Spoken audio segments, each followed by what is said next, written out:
Understanding Articles in English, a simple guide.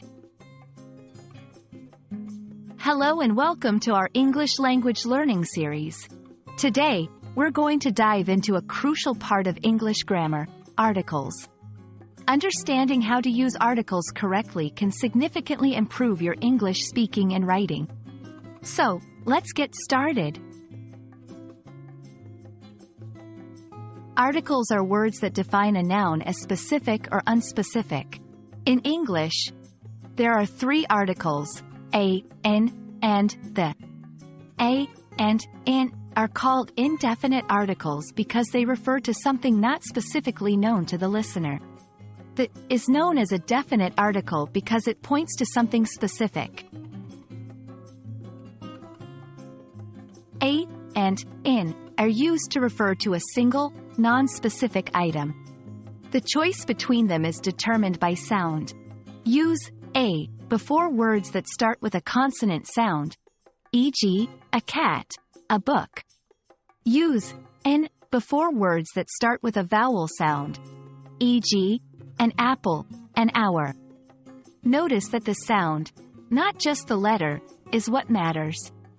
For example, an hour is correct because hour starts with a vowel sound, even though H is a consonant. Use the when you know that the listener knows or can figure out what particular thing you are talking about. It's used when the noun is specific or already mentioned. For example, I saw a movie last night. The movie was thrilling. Here, the specifies the particular movie that was mentioned earlier. There are a few exceptions and special cases in the use of articles. For instance, no article is needed when talking about things in general. Example, children love toys. Additionally, certain geographical names, like countries or mountains, may or may not take an article. For example, we say, the United States, but just, Canada. Now, let's do some exercises to apply what we've learned.